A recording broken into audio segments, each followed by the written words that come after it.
देखिए, एक मेरी कविता है। वो है, कौन कहता है तू अनमोल रतन नहीं, तेरे अंतरंग में अप्रतिम वतन नहीं।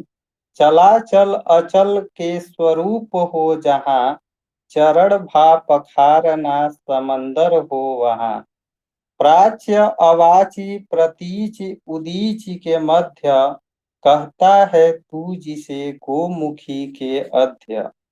बने जहाँ से कबीर तुलसी जैसे रध्य, है जहाँ मातृभूमि के कण कण आराध्य। कर साधना उस तपो भूमि में जाकर, जहाँ धर्म विधर्म को भी सम्मान कर। धर्म जात पात के लिए तू न कलह कर, चल रहा हूँ वरना तू उसे विरल न कर। कौन कहता है तू अनमोल रतन नहीं, तेरे अंतरंग में अप्रतिम वतन नहीं। तो ये जो कविता है, इससे आपको क्या लग रहा है, क्या प्रतीत हो रहा है?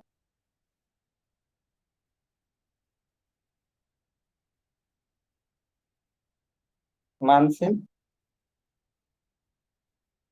इसमें मैंने, देखिए, मेरे कहने का अभिप्राय ये है कि कौन कहता है तू अनमोल रतन नहीं, तेरे अंतरंग में अप्रतिम वतन नहीं।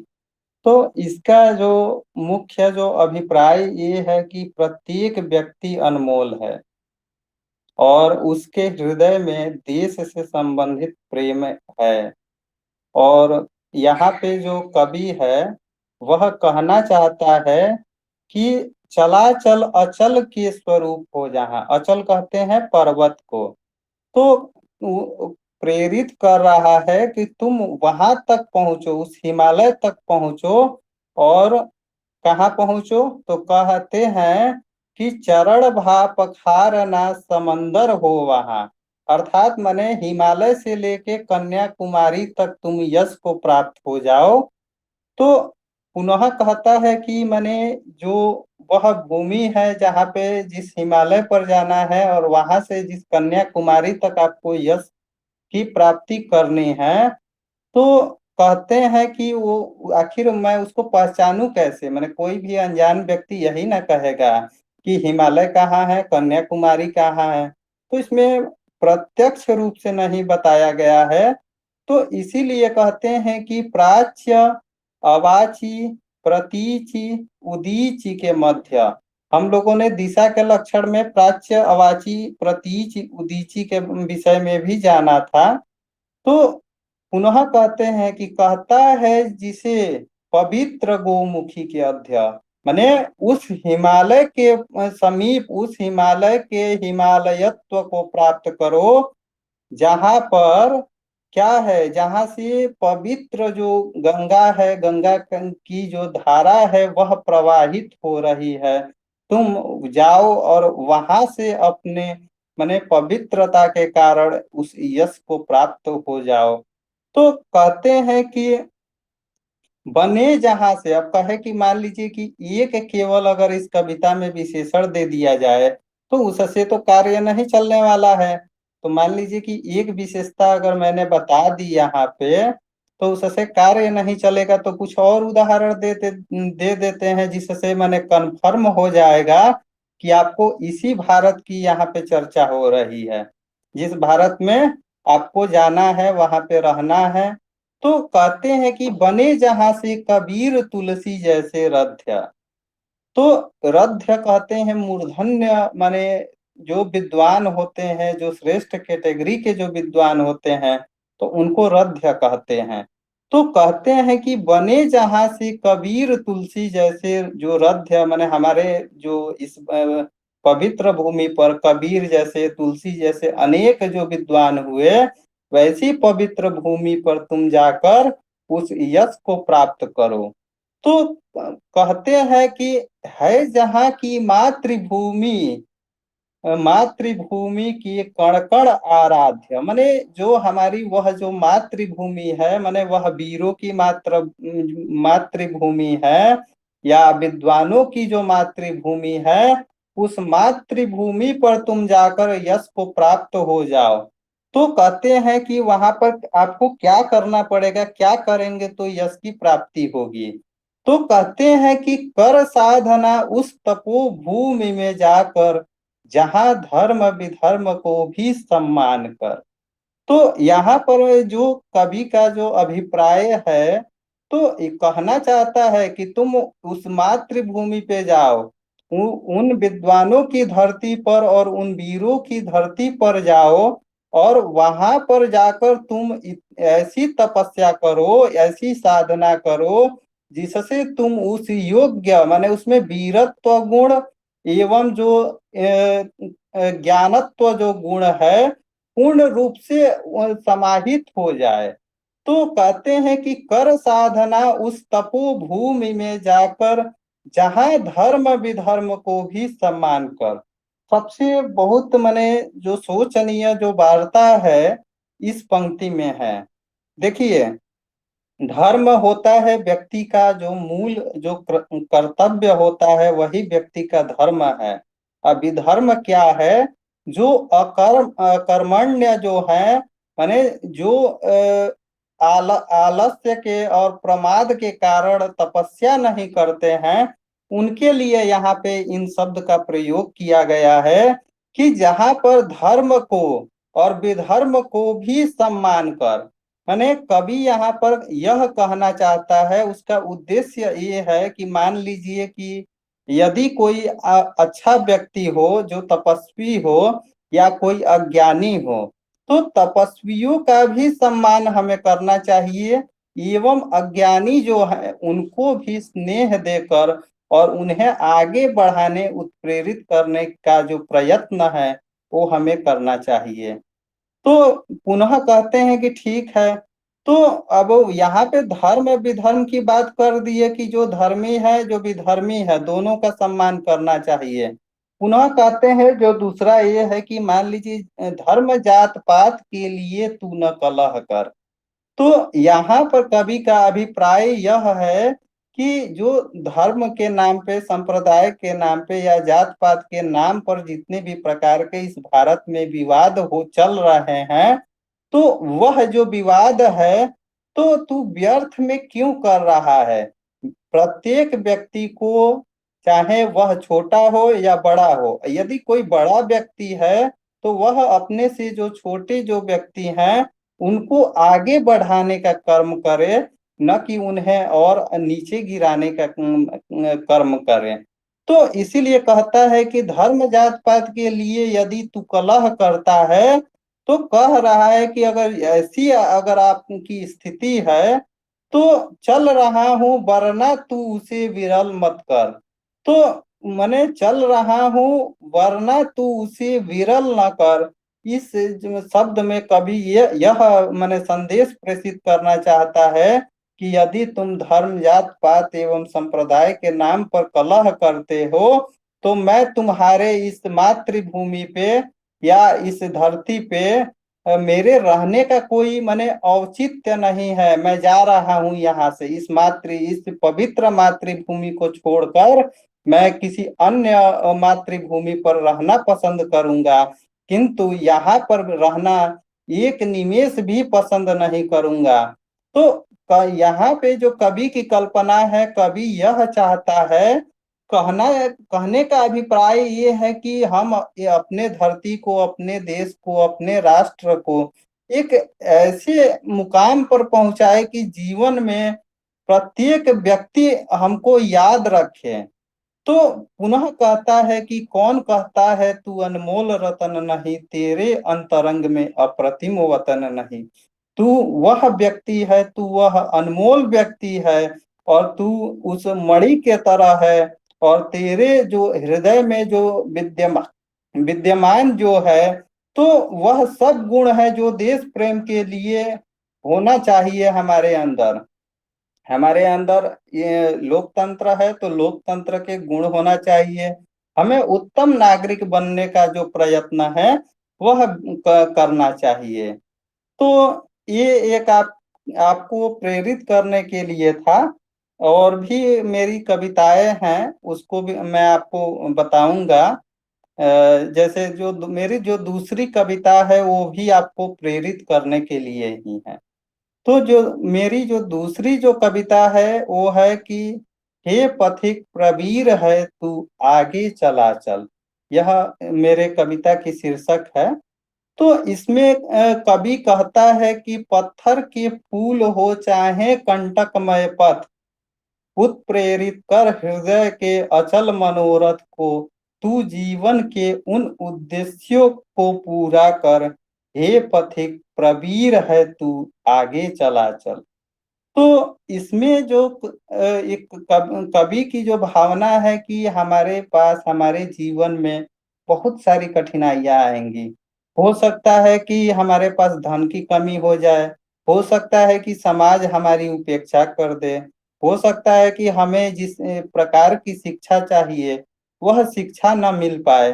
तो इस वजह से क्या होगा, मैंने कवि कहना चाहता है कि जो फूल है, फूल तो कोमल होता है, लेकिन वह फूल भी यदि पत्थर हो जाए या जो कंटकमय पथ ही हो जाए, लेकिन उस परिस्थिति में भी अपने आप को उत्प्रेरित करना चाहिए।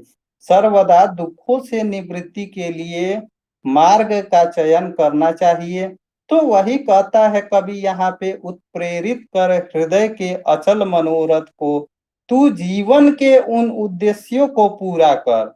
जो मैंने इससे पहले जो कविता में जिन जिन बातों को आपसे चर्चा किया बताया, तो जीवन का हमारा उद्देश्य क्या है, उत्तम नागरिक बनना है।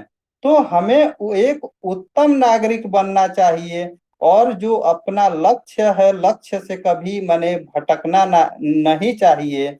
लक्ष्य के प्रति हमेशा सावधान व्यक्ति को रहना चाहिए। तो पुनः कहते हैं कि साहस के दौर में मंजिल भी पाएगा, बढ़ा मनोरथ पथिक तेरा दौर आएगा। तो यह जो साहस का दौर है, तू जिस प्रकार से अपने हृदय को उत्प्रेरित कर रहा है, तो उससे तू अपने जो मंजिल को भी पाएगा और बढ़ाएगा मनोरथ, तो पथिक तेरा भी दौर आएगा। तो पुनः यहाँ पे कवि कहता है कि यूं तो अकेले ही आया है असीम पथिक। यानी असीम शब्द का यहाँ पे जो चयन किया गया है वो असीमित के लिए किया गया है, कि माने वह जो पथिक है कि असंख्य जितने भी पथिक हैं वो तो एक साथ नहीं पैदा हुए हैं, एक एक करके पैदा हुए हैं। तो कहते हैं कि यूं तो अकेले ही आया है असीम पथिक, लेके संसार का अप्रतिम स्नेह जाएगा, जिस कठिनता की कसौटी पर चला पथि, अविरल प्रवाह में भी पथिक छा जाएगा। तो कहते हैं कि देखिए, इस धरती पर आने का उद्देश्य जो था वो तो अकेले का था, अकेले ही व्यक्ति आया है इस संसार में। लेकिन तू माने कठिनता की कसौटियों को पार कर रहा है, जिस प्रकार से तू संघर्ष कर रहा है, तो उससे क्या होगा कि तुम संसार के अप्रतिम स्नेह को तुम लेके यहाँ से जाओगे। देखिए, विक्रमांक देव चरितम में एक है कि महीपते हे संति न यस्य पार्श्वे कवीश्वरास्तस्य कुतो यशांसी, कियंतो भूपाः बभूवुर्व्याम नामापि न जानाति कोपि तेषाम्। तो कहने का अभिप्राय ये है कि जिस माने राजा के पास यदि कवीश्वर न हो, कवि श्रेष्ठ न हो, तो उनका यश कैसा। तो कहते हैं कि कियंत भूपाः बभूवुर्व्याम, बहुत सारे राजा हुए इस धरती पर, लेकिन उनका नाम कौन जानता है। तो यहाँ पे पथिक जो कह रहा है, उसके कहने का अर्थ है कि आप आए तो अकेले हैं, लेकिन दुनिया के जो संसार के जितने भी प्रकार के जो व्यक्ति हैं उनके पूरे स्नेह को लेके जाइए। और एक बात कह दूं कि जीवन में व्यक्ति यदि बिना कर्म किए और बिना यश प्राप्त किए यदि चला जाता है, तो उस जीवन का कोई महत्व नहीं है। आप जीवन में कुछ कीजिए, कुछ कर गुजरिए। और जीवन में हर कोई प्रधानमंत्री नहीं बन सकता, हर कोई राष्ट्रपति नहीं बन सकता, हर कोई देशभक्त नहीं बन सकता। तो जो मुख्य, जो अपने नाम को अंकित कर जाते हैं इतिहास में, ऐसे महापुरुष बनिए। यहाँ पर जो कवि की जो कल्पना है, यही है। तो कहते हैं कि जिस कठिनता की कसौटी पर चला पथी, अविरल प्रवाह में पथिक छा जाएगा। तो कहते हैं कि अविरल माने जो सतत, जो प्रवाहमान जो है, जैसे नदी है, झरना इत्यादि है। तो माने कह रहे हैं कि दुखों के सागर को तू, उस प्रवाह में भी क्या होगा कि पथिक ही छाएगा। माने तुम्हारी जो विजय है, वह पूर्ण रूप से निश्चित है और तुम्हारा दौर आएगा। तुम बहुत उच्च, माने उच्च पद को प्राप्त हो जाओगे। तो इसीलिए कह रहा है कि तुम उन कठिनता की कसौटी को भी भेद दो, और जो चक्रव्यूह है दुखों का, उसको तोड़ दो, और तुम्हें हमेशा याद किया जाएगा। इस देश में सोचिए कि अभिमन्यु जैसे, भीष्म पितामह जैसे वीर हुए, चाहे राम जैसे हुए, चाहे और भी बहुत, कृष्ण जैसे जो वीर हुए। आखिर जो उनके समय में जो राजा है, राजा को ही व्यक्ति याद करता है। बाकी उसमें योगदान जिस रूप में, जिस भूमिका में, तो असंख्य लोगों का था। 18 औक्षहेणी जो सेना थी, तो उसको भी जानते हैं, लेकिन उसको कौन याद करता है? उसका न तो लिस्ट है, न तो हम जानते हैं कि कौन कौन उसमें व्यक्ति शामिल हुआ था। तो कहते हैं कि तू वह ऐतिहासिक एक पद को प्राप्त कर जाओ, जिससे तुम्हें व्यक्ति याद रखे और अप्रतिम स्नेह दे। आज देख लीजिए कि जो अच्छे, जो देशभक्त है, जैसे मान लीजिए गांधी जी हैं। गांधी जी के गुजरने के बाद उनके पीछे कितने लोग, कितना स्नेह गया। तो जो जो वीर, जो महापुरुष होते हैं, जैसे भगत सिंह हो गए, राजगुरु हो गए, सुखदेव हो गए, हमारे जितने भी वे स्वतंत्रता सेनानी हैं, चंद्रशेखर आजाद का उदाहरण हम लोग देख सकते हैं। तो हमें कुछ ऐसा करना है कि हमें कोई याद रखे। हम जीवन में जिस पथ पर जाए, उस पथ पर वहीं से ही एक माने रेखा का आरंभ हो, या कहे कि पंक्ति वहीं से शुरू होनी चाहिए।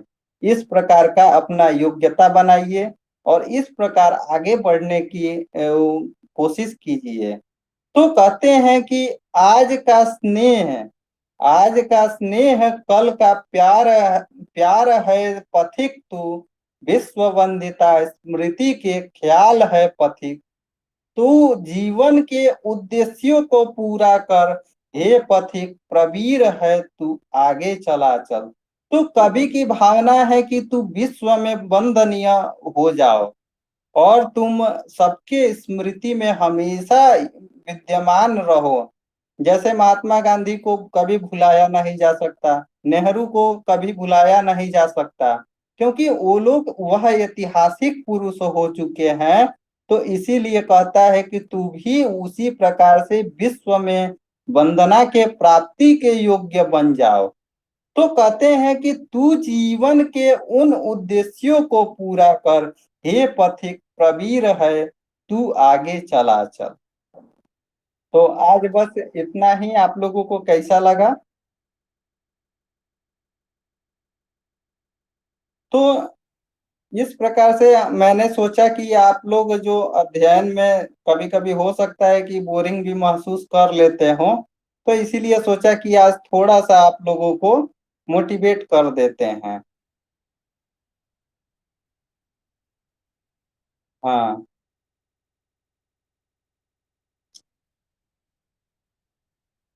तो हम लोगों ने प्रत्यक्ष जो प्रमाण है उसका अध्ययन कर लिया था।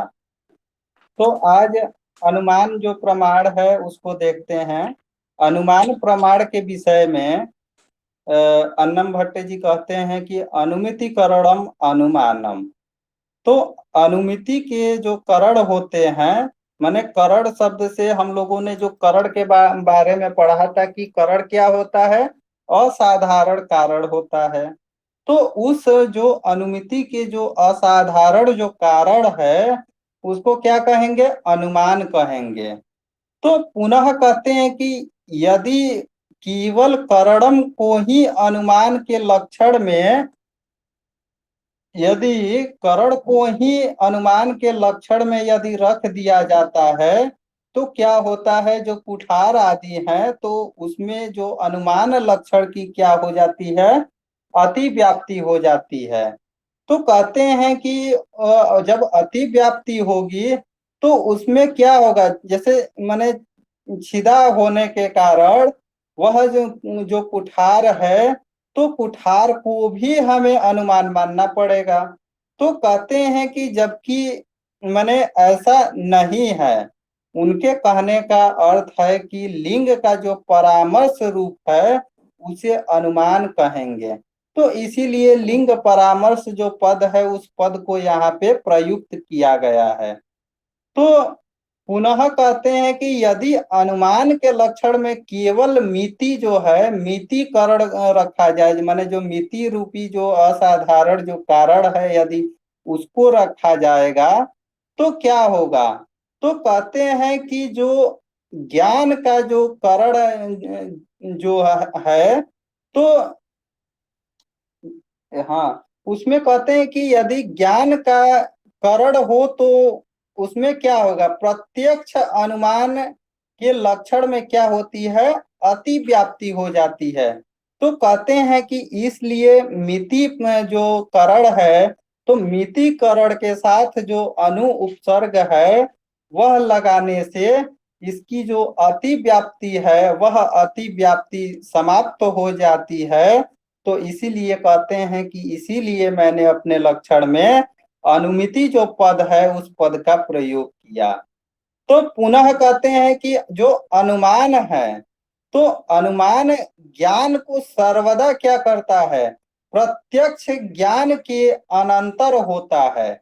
तो कहते हैं कि क्योंकि जो महानस में जो धूम तथा जो अग्नि है, तो एक साथ मैंने प्रत्यक्ष करके पर्वत में धूम दिखाई देने पर अग्नि का जो सामान्य रूप जो अनुमान होता है, तो अग्नि से जो सामान्य रूप से क्या वहां पे अनुमान हो जाता है। तो कहते हैं कि न्याय सूत्र में भी जो महर्षि गौतम ने अनुमान का लक्षण करके कहा है कि अथ तत्पूर्वकम अनुमानम, यह जो है न्याय सूत्र में कहा गया है। तो पुनः यहाँ पे यह बात है कि अनुमिति करणम अनुमानम जब वहां पे कहा गया, तो अनुमिति है क्या? तो कहते हैं कि परामर्शजन्यम ज्ञानम अनुमिति ही। तो तर्क संग्रह में ऐसा लक्षण किए हैं कि जो परामर्शजन्य, जो परामर्श से जो उत्पन्न जो विशिष्ट ज्ञान है, तो उस ज्ञान को क्या कहेंगे? उस ज्ञान को अनुमिति कहते हैं। तो पुनः कहते हैं कि यदि केवल ज्ञान को अनुमिति यदि माना जाए, तो क्या होता है? प्रत्यक्ष में अनुमिति का जो अनुमिति का जो लक्षण है, तो उसमें प्रत्यक्ष में भी अतिव्याप्ति हो जाती है। तो कहते हैं कि प्रत्यक्ष में अनुमिति लक्षण का अतिव्याप्ति न हो, तो ये तदर्थ माने उसको रोकने के लिए यहाँ पे परामर्श जन्यम जो पद है, उस पद का प्रयोग किया गया है। तो पुनः कहते हैं कि मान लीजिए कि आपने परामर्श जन्यम जो ज्ञान, जो ज्ञान को ही अनुमिति आप मानते हैं, तो अनुमिति यदि आप उसको मानेंगे, तो कहते हैं कि परामर्श से जो उत्पन्न जो ध्वंस में भी अनुमिति के लक्षण की अतिव्याप्ति हो जाती है। तो उस अतिव्याप्ति का निवारण आप कैसे करेंगे? तो कहते हैं कि जो ज्ञानत्वम जो पद है, उस पद का इसमें प्रयोग करने से जो ध्वंसत्व की जो अनुमिति में अति अनुमिति के लक्षण में अति व्याप्ति हो रही है, उस अति व्याप्ति का निवारण यहाँ पे ज्ञानत्वम जो पद है, उस पद से हो जाएगा। तो कहते हैं कि जो आपने परामर्श जन्यम ज्ञानम अनुमिति कहा, तो जो परामर्श है, वह परामर्श क्या है? तो कहते हैं कि परामर्श के विषय में कि व्याप्ति विशिष्ट पक्ष धर्मता ज्ञानम परामर्शः यथा वह्नि व्याप्य धूमवानयं पर्वत इति ज्ञानम परामर्शः तज्जन्यम पर्वतो वह्निमान इति ज्ञानम अनुमिति।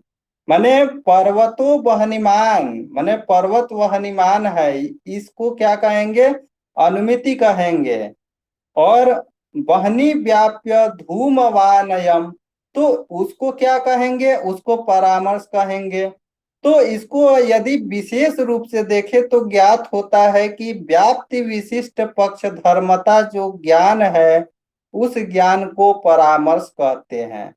तो कहते हैं उदाहरण के रूप में वहनी व्याप्य धूमवान अयम पर्वतः, माने ऐसा प्रतीत होता है माने कि जो बहनीमान से माने बहनी से जो व्याप्य जो धूम है, अग्नि है, तो वह जो पर्वत है क्या है? तो वो कहते हैं कि जो ऐसे अगर यदि ज्ञान होता है तो उस ज्ञान को परामर्श कहेंगे।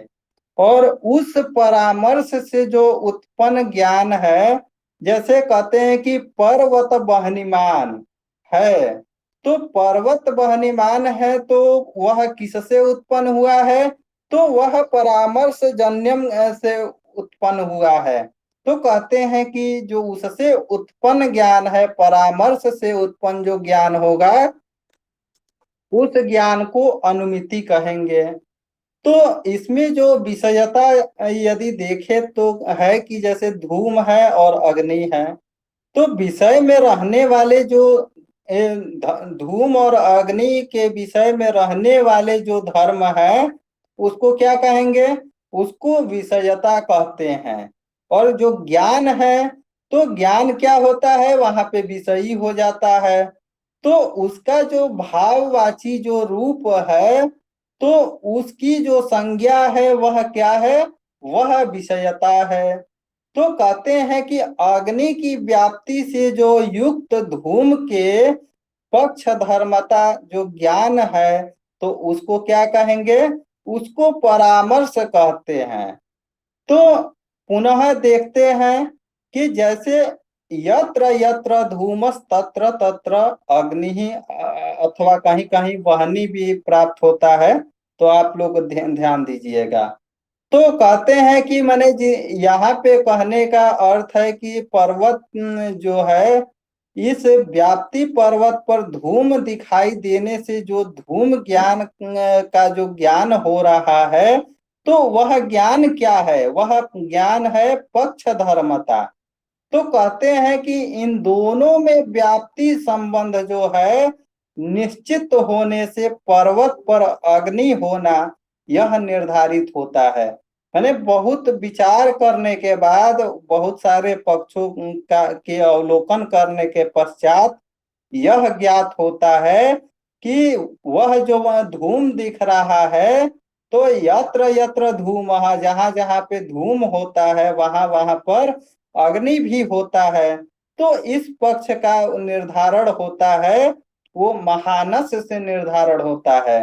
क्योंकि मान लीजिए जो हमारे घर में आज तो मान लीजिए गैस पे भोजन बनता है, लेकिन पहले लकड़ी पे बनता था, चाहे अन्य जो उपला उपला था उसका प्रयोग करके भोजन बनाया करते थे। तो उससे क्या होता कि जैसे जो चूल्हे में अगर अग्नि जलता था तो हमारे आसपास धूम दिखाई देता था। तो उसी जो धूम को देखकर उससे ज्ञात तो होता था कि जो यदि धुआं उठ रहा है कहीं से, तो इसका मतलब कि वहां अग्नि भी विद्यमान है। क्योंकि यहाँ पे उससे ज्ञात होता है कि बिना अग्नि के धूम हो ही नहीं सकता। तो इस प्रकार की जो पक्ष धर्मता है उससे ज्ञान होता है कि वह क्या है। तो पुनः यदि ऐसा माना जाए कि बहनी व्याप्य धूमवान अयम पर्वतः, माने जो बहनी से जो व्याप्त जो धुआं है, तो उस रूपी जो यहाँ पे जो पर्वत मुझे पर्वत पर जो दिखाई दे रहा है कि वह बहनी माने अग्नि से जो व्याप्य जो धूम है, तो उस रूपी यहाँ जो पर्वत में वहां उसका निदर्शन जो हो रहा है, तो कहते हैं कि माने ऐसा पर्वत पर माने इस प्रकार माने धूम है जिसके साथ माने क्या है, अग्नि का पूर्ण रूप से संबंध है, ऐसा मानेंगे। तो कहते हैं कि इस जो ज्ञान को, कि अगर मान लीजिए वहां पर धुआं है, तो धुआं है तो अग्नि भी है। तो इस प्रकार का जो ज्ञान होता है उस ज्ञान को कहते हैं परामर्श।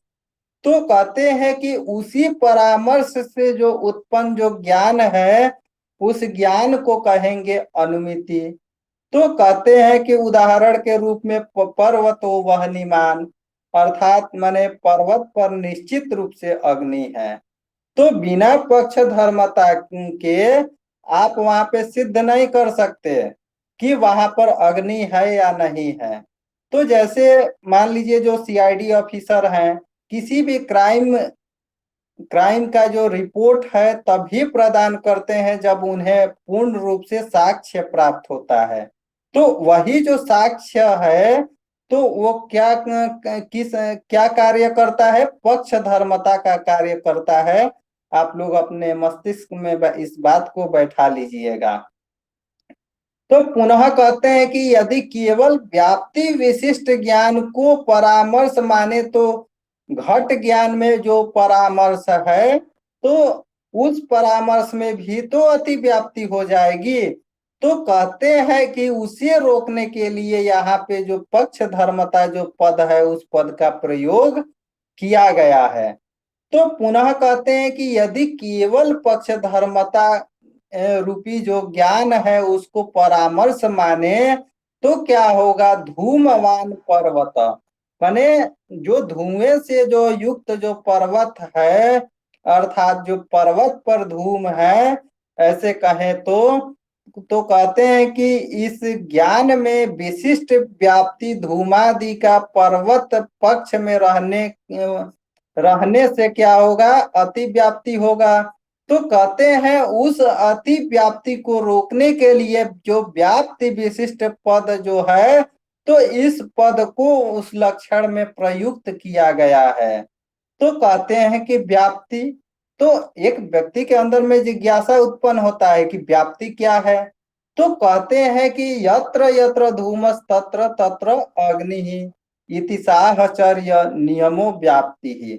माने वो यह साक्ष्य है, जैसे कहते हैं कि यह प्रूफ है, यह इसलिए है क्योंकि यदि अग्नि होगा तो धूम होगा।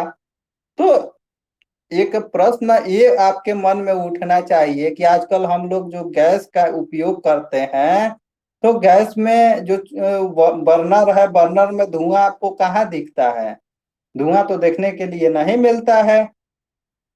तो कहते हैं कि उसमें भी अप्रत्यक्ष रूप से माने न दिखाई देने वाला धूम रहता है।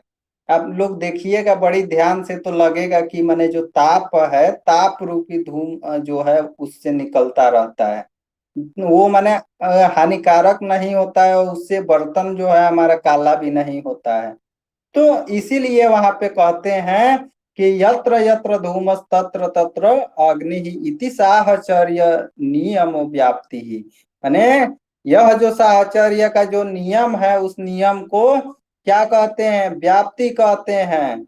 तो जैसे महानस में, या आप लोग देखे होंगे जो कोयला जिसमें वो टीन ओन वाला जो चूल्हा जो बनता है उसको भी उसमें, या हम लोग जाड़े के दिन में क्या करते थे, मिट्टी का जो बनता था उसको बोरसी कहते हैं। तो उसी बोरसी में क्या करते थे, अग्नि जला के घर के अंदर रख देते थे, तो जो घर का जो तापमान है वो मेंटेन रहता था। तो वो सब बहुत पहले होता था, अब तो माने इलेक्ट्रॉनिक सारी चीजें आ गई हैं। तो उस चीज को भी ध्यान में रखिएगा। तो मैंने यहाँ पे वह प्राचीन उदाहरण है, लेकिन नवीन उदाहरण में आप जो इलेक्ट्रॉनिक जो पदार्थ है उस पदार्थ को भी वहां पे आप लोग इंक्लूड कर सकते हैं। लेकिन हम लोग प्राचीन विषय को पढ़ रहे हैं, तो इसलिए जो महानस जो पद है उस पद को जानना जरूरी है। और वह जो बोरसी जो माने आवा चत्वर इत्यादि बहुत प्रकार के जो अग्नि को जलाने का जो साधन हुआ करता था, तो इन सभी चीजों का ज्ञान भी हमें होना चाहिए। तो कहते हैं कि इन अधिकरणों में जैसे क्या होता है, बार बार धुआं देखा जाता है। मान लीजिए कि अगर कोई चाय के दुकान में ही आज भी देखते हैं कि कहीं कहीं लोग कोयला पर क्या करते हैं, कोयला जलाते हैं। वो जो एक बहुत बड़ा माने चूल्हा जो बना रहता है, तो जब शुरू में जलाते हैं तो वहां से धुआं निकलता है। धीरे धीरे जब वह पूर्ण रूप से माने प्रज्वलित हो जाता है तो धूम दिखाई नहीं देता है, लेकिन आरंभ में बहुत धूम दिखाई देता है। तो कहते हैं कि इन्हीं सभी अनुभवों से क्या होता है, तो हमें ज्ञात तो होता है कि जहां जहां धूम होगा वहां वहां अग्नि होगा। बिना अग्नि के धूम की उत्पत्ति नहीं हो सकती है। तो कहते हैं कि मैंने ऐसा अक्सर पाया जाता है, क्योंकि जो धूम होता है तो उसमें उसका जो धूम का अग्नि में क्या होता है, व्याप्ति संबंध होता है। यह माने साक्ष्य है, यह प्रमाण है कि अगर अग्नि है तो वहां धुआं जरूर होगा। तो कहते हैं कि उसी को हम लोग क्या कहते हैं, व्याप्ति कहते हैं। तो पुनः माने अब साहचर्य क्या है, तो साहचर्य के विषय में कहते हैं कि सहचरतीति सहचरः तस्य भावः साहचर्यम्। माने अर्थात जो दो वस्तु हैं तो साथ साथ चलते हैं, माने पृथक पृथक नहीं चलते हैं। यदि जैसे धुआं आप जैसे अग्नि जला दिए तो धुआं तुरंत निकलता है, न कि वो आप प्रतीक्षा करता है। तो इस प्रकार से हमें समझना चाहिए। तो वही कहते हैं कि वही जो साहचर्य का जो समानाधिकरण जो संबंध होता है, तो उसको क्या कहेंगे, उसको साहचर्य कहेंगे। तो कहते हैं कि जो व्याप्ति का जो नियम है, तो इससे माने क्या होता है, वो अग्नि और धूम दोनों में क्या होता है, संबंध पर आश्रित होते हैं। तो कहते हैं कि इस प्रकार का जो व्यभिचार जो है वह क्या है, माने वह दोष से युक्त नहीं होता है। अर्थात वह जो व्याप्ति है दोष से युक्त नहीं होता है, अर्थात वह प्रमाण से युक्त होता है। तो पुनः कहते हैं कि महानस में जो साध्य अग्नि के पाई जाती है, माने रसोई घर में जो अग्नि के द्वारा जो उत्पन्न जो धूम हमें दिखाई देता है, तो कहते हैं कि परंतु जैसे मान के चलिए कि जल है, ह्रद है, तो जल में तो उसका माने धूम का तो अभाव होता है। तो कहते हैं कि अयोगात्मक धूमवान है, तो अयोग्यात्मक जो धूमवान है वहनीमान होने से इस उदाहरण में जो धूम से युक्त होना क्या हुआ, साध्य हुआ। एवं वहनी से युक्त होना जो है तो वह क्या हो जाएगा, वह साधन हो जाता है। तो कहते हैं कि जहां हेतु और साध्य का साहचर्य जो नियम होता है, तो कहते हैं कि वहां पर व्याप्ति जो संबंध है वह नहीं पाया जाता है। तो कहते हैं कि उदाहरण के रूप में जैसे लौह गोलक आदि उदाहरण दिए हुए हैं। तो कहते हैं कि जो पक्ष धर्मता आप जिस पद को बताया कि तो वह पक्ष धर्मता है क्या, तो यहाँ पे जब तर्क उत्पन्न होता है तो कहते हैं कि व्याप्यस्य पर्वतादि वृत्तित्वम पक्ष धर्मता। यानी जो व्याप्य का पर्वतादि जो वृत्ति है, तो उस गुण को क्या कहेंगे, पक्ष धर्मता कहेंगे। तो कहने का अभिप्राय ये है कि जैसे जो व्याप्ति है तो वह साहचर्य जो संबंध का आश्रय लेके रहे, तो उसे क्या कहेंगे, उसे व्याप्य कहेंगे। जैसे धूम व्याप्य और अग्नि को क्या कहेंगे, व्यापक कहेंगे। तो व्याप्य एवं व्यापक, व्यापक माने जिससे व्याप्य की उत्पत्ति होती है, अग्नि से धूम की उत्पत्ति होती है, इसलिए अग्नि क्या है, व्यापक है। क्योंकि उसके बिना व्याप्य की उत्पत्ति नहीं हो सकती है, और जिससे उत्पन्न होता है वह हो गया व्याप्य। माने जो उत्पन्न जो होता है उसको क्या कहेंगे, व्याप्य कहेंगे। तो कहते हैं कि धूमादि जो व्याप्य के पर्वत के रूप में रहने को क्या कहेंगे, तो उसको कहते हैं कि पक्ष धर्मता। और न्याय न्याय के मत में माने न्याय के अनुसार कहा गया है कि जो अधिक देशों में जो विद्यमान होता है, तो अधिक देशों में जो विद्यमान होता है उसको कहते हैं व्यापक। लेकिन जो एक देश में व्याप्त होता है, तो उसे कहते हैं व्याप्य। इससे पहले हम लोगों ने वहां पे पढ़ा था परम अपरम चेति द्विविधम सामान्यम। तो जो मैंने परम बताया था और अपरम बताया था, जो परम होता है वह क्या होता है, सर्वत्र विद्यमान होता है। और जो अपरम होता है वो एक जगह मैंने किसी भी एक, जैसे मैंने उदाहरण में बताया था कि तत्र गंधवती पृथ्वी, जो पृथ्वी जो गंध रूपी जो गुण है केवल कहाँ पे विद्यमान है, पृथ्वी में विद्यमान है। वहीं मैंने आकाश का जो उदाहरण दिया था, आप आपको याद होगा कि आप या तो भारत में रहिए या चाहे विदेश में रहिए, आकाश सबके लिए एक समान है, विभू है और नित्य भी है। तो इसलिए उसको क्या कहेंगे, उसको व्यापक मान लेंगे। और जो पृथ्वी में केवल जो एक गंधत्व जो गुण है वह मिलता है, तो उसको क्या मान लेंगे, तो उसको मान लेंगे कि वह व्याप्य है। ठीक वैसे ही जो यहाँ पे अग्नि है, अग्नि क्या है, अग्नि व्यापक है। और जो धूम है, तो धूम क्या है, धूम वहां यहाँ पे व्याप्य है। तो जो न्याय सूत्र में भी कहा गया है इसके विषय में कि बहुदेश वृत्तित्वम व्यापकम अल्पदेश वृत्तित्वम व्याप्यम। तो कहने का अभिप्राय यह है कि जो अग्नि है, अग्नि क्या है, व्यापक है, एवं जो धूम है वो क्या है, व्याप्य है। तो पुनः कहते हैं कि जो अनुमान है, तो अनुमान दो प्रकार का होता है, अनुमानम द्विविधम स्वार्थम परार्थम चेति।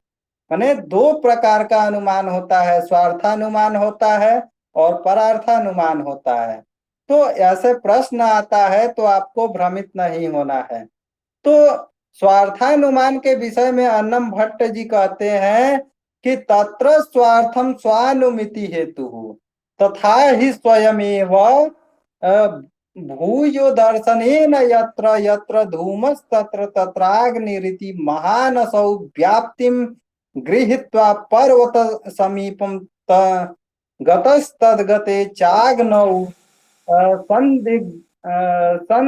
संदिग्धवान पर्वते धूमं पश्यन् व्याप्तिम स्मरति यत्र यत्र धूमस्तत्र तत्राग्निरिति तदनन्तरं वह्नि व्याप्य धूमवानयं पर्वत इति ज्ञानम् उत्पद्यते अयमेव लिंग परामर्श इत्युच्यते।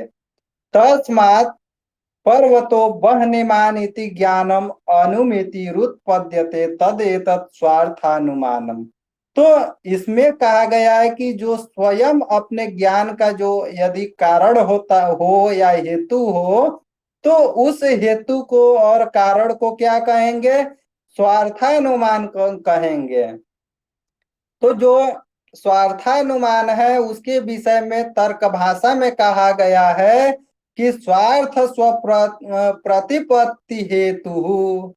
तो कहने का यहाँ पे मैंने जो अभिप्राय ये है कि जैसे कोई भी मान लीजिए कि उस लक्षण में जो बताया गया है, जैसे कोई व्यक्ति बार बार धूम और अग्नि के को मैंने साथ साथ महानस में देखता है, अपने रसोई घर में धुआं और अग्नि को दोनों को साथ साथ देखता है, तो उसके बीच क्या हो जाती है, तो उसके बीच में वह व्याप्ति जो संबंध है वह निश्चित हो जाता है। मैंने वह बैठ जाता है, उसे ज्ञात हो जाता है कि अगर जो धुआं है तो अग्नि के साथ साथ ही रहता है। तो इसी ज्ञान से यत्र यत्र धूमस तत्र तत्र वह्नि, तो उसका ज्ञान उसको होता है। तो कहते हैं कि जो रसोई आदि में क्या होता है धूम रूपी जो कारण तथा अग्नि रूपी जो साध्य के बीच में जो व्याप्ति जो संबंध निश्चित करके वह क्या होता है, पर्वत के पास पहुंचता है। तो पर्वत के पास पहुंचता है तो अग्नि के सत्ता के विषय में वह संदेह करते हुए वह क्या करता है, प्रत्यक्ष रूप से माने धूम को देखकर व्याप्ति संबंध का स्मरण करता है कि मैंने रसोई घर में जो महानस में अपने महानस, महानस कहते हैं रसोई घर को, याद रखिएगा। तो जो मैंने देखा था कि जैसे हम अग्नि को जलाते हैं तो साथ में धुआं निकलता है, तो उसी को वह स्मरण करते हुए कहता है कि यत्र यत्र धूमस तत्र तत्र अग्नि अथवा वहनी इति। तो जहां जहां धूम है वहां वहां माने अग्नि होगा ही होगा। तो माने जहाँ पे व्याप्य है वहां पे व्यापक होगा ही होगा, क्योंकि बिना व्यापक की व्याप्य की उत्पत्ति नहीं होती है। तो कहते हैं कि ऐसे जो माने जो धूम है जिसके साथ क्या है, अग्नि है, व्याप्त है, तो कहते हैं कि बहनी व्याप्य धूमवानयम पर्वत। इस ज्ञान को माने जो यह ज्ञान हो जाता है कि जो बहनी से युक्त होता है वह माने क्या, अग्नि जो होता है बहनी से धूम से जो युक्त होता है, तो उसे उस रूपी यहाँ पे पर्वत का वो ज्ञान करता है कि मैंने महानस में ऐसे ऐसे देखा था।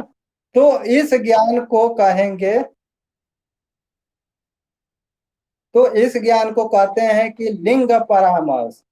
तो कहते हैं कि इसलिए जो पर्वत है, तो पर्वत जो है क्या है, वहनीमान है। तो यह जो है अनुमिति जो है, तो अनुमिति रूप जो ज्ञान है वह ज्ञान यहाँ पे उत्पन्न होता है। तो कहते हैं कि उसी ज्ञान को क्या कहेंगे, उसी ज्ञान को स्वार्थानुमान कहेंगे। तो उसके बाद से कहते हैं कि परार्थानुमान क्या है। तो परार्थानुमान में कहते हैं कि यत् स्वयं धूमादग्नि अनुमाय परम प्रतिबोधयितुम पंचावयवस्य वाक्यम प्रयुज्यते।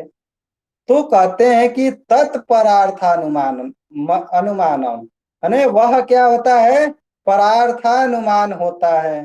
तो कहते हैं कि यथा, तो कहने का अभिप्राय ये है कि यथा पर्वतो वह्निमान धूमत्वात् यो यो धूमवान स स वह्निमान। तो यथा महानसम तथा चायम तस्मात् तथा इति अनेन प्रतिपादिता लिंगात् परो अप्यग्निम प्रतिपद्यते। तो कहने का यहाँ पे अभिप्राय ये है कि परार्थानुमान किसे कहेंगे। तो परार्थानुमान उसे कहते हैं, जैसे मान के चलिए कि जो व्यक्ति है जिसको स्वार्थानुमान का ज्ञान हो चुका है, माने वहां पे वह व्याप्ति के स्मरण से यह ज्ञात कर लिया है कि मैंने महानस में जो धूम के साथ अग्नि देखा था, वही उस पर्वत में भी धूम जो दिखाई दे रहा है, तो उस जो धूम के साथ अग्नि भी है। माने वह पर्वत अग्नि रूप माने जो धुआं जो है उससे व्याप्त है। तो कहते हैं कि उसको तो वहां पे ज्ञान हो गया, लेकिन अगर दूसरे किसी व्यक्ति को बताना हो कि वह जो है माने परार्थ को, माने परार्थ माने दूसरे किसी व्यक्ति को उसी बात को समझाना हो, तो कैसे समझाएंगे। तो कहते हैं कि स्वयं अग्नि का जो ज्ञान वो कर लिया है व्यक्ति ने, तो दूसरे व्यक्ति में पर्वत में जो साध्य अग्नि के विषय को अगर ज्ञान कराना हो, माने उसको बताना हो, तो उसके लिए जो 5 अवयव वाले जो अनुमान वाक्य हैं, तो उन वाक्यों का सहारा लेना पड़ेगा। तो वही कहते हैं कि उसे क्या कहेंगे, उसे परार्थानुमान कहते हैं। तो पुनः कहते हैं कि पर्वतो वह्निमान। तो माने यह क्या हो गया कि यह प्रतिज्ञा हो गया, माने जो पहला अवयव है वो प्रतिज्ञा है। तो पुनः कहते हैं कि धूमत्वात्, माने चूंकि तो यह जो पर्वत है, तो इस पर्वत पे धूम है। तो ये क्या हो गया कि जो धुआं होना वहां पे कारण हो जाता है। तो पुनः यो यो धूमवान स स वह निमान। तो यहाँ पर होता है कि माने ये उदाहरण हो गया कि जहां जहां धुआं है वहां वहां अग्नि होगा ही होगा। तो पुनः कहते हैं कि तथा चात्रम। तो यह क्या हो गया, उपनय रूपी अवयव हो गया। तो कहते हैं कि महानस की भांति जो पर्वत पर भी क्या है, धूम है। तो उसके बाद से जो अंतिम में समझाते हैं, निगमन जो करवाते हैं, तो कहते हैं कि तस्मात् तथा, माने इतने कारणों से, ये इतने अवयवों से ज्ञात होता है कि यह जो पर्वत है वह निमान है, अर्थात पर्वत पर भी वहनी है, अग्नि का ज्ञान होता है। तो उसे परार्थानुमान कहते हैं। तो आज बस इतना ही रखते हैं और आपको आगे बताएंगे इसके जो 5 अवयव हैं, तो उस विषय में चर्चा आपसे करेंगे। आपको समझ में आया?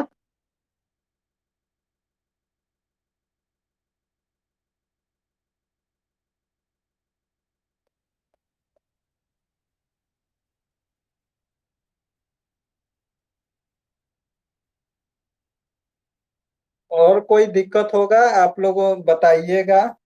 जहां तक होगा समाधान करना हमारी जिम्मेदारी है। और आप लोग जितना मन लगा के पढ़ेंगे और जितना स्कोर लाएंगे उतना मुझे खुशी होगी। और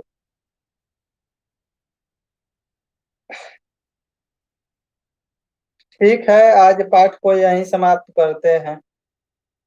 अमरेंद्र जी, कुछ कहना है?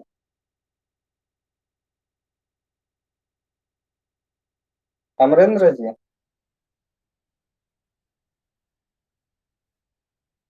ठीक है। कुछ समझ में नहीं आया होगा तो बता दीजिएगा। ठीक है, ओके, रखते हैं।